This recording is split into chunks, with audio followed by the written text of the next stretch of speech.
this publication called Salmon Abundance and Diversity in Oregon. Are we making progress? It's an intriguing title. I'm wondering why you wrote the report.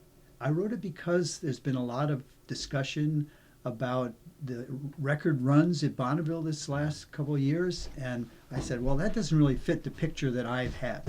So I actually started studying at Columbia way back in the 70s, and I found some historical documents, and I put together my own graph at that time.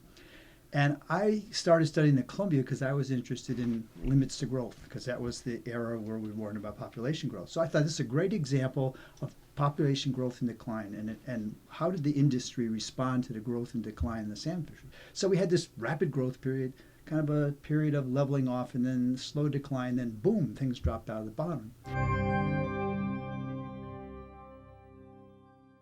And then so what people have been looking at is what was happening at Bonneville in 1938, because once they closed the dam, they could start counting the fish. Well, 1938 was not a particularly great year. And to beat the 1938 record didn't come anywhere near to coming close to what has happened before that, where you had, 50 million pounds of salmon maximum was taken in a year. So then I started thinking, well, we ought to correct this story. And I'd, before that, written kind of a paper on salmon baselines on the coastal fishery. So I had this Columbia and the coastal. So I said, well, let's put this together. And then my own interest is in diversity, both human and biological. And I've done several articles on that aspect as well. So I thought, well, can I do something to kind of get people thinking about diversity here?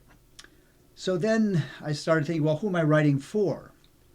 And the people that I was really writing for, I think, are the ones, I call them the people who voted for Measure 76, which was essentially a ballot measure to have people decide whether they wanted to spend some of the lottery money for fishery restoration. Mm-hmm. And so I guess I wanted to kind of help those people see the benefits of what they might be voting for.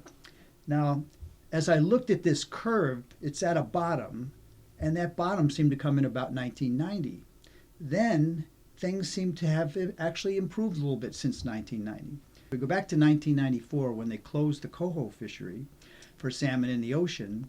From then till now, actually there's a slight increase in most areas for the abundance of salmon. Then if we're having that increase in abundance, what are the causes? Well, in 1994, I was involved in a sea grant project to look at people who couldn't fish that year. And a lot of the things the fishermen did is they went into the woods and started doing assessments of the streams to find out whether it was desirable to do some restoration work. So since 1994, there have been a number of restoration projects. Coastal was the beginning, and then in the interior, in the Willamette Valley and other parts of Oregon since that time, through the Oregon Plan for Salmon Watersheds.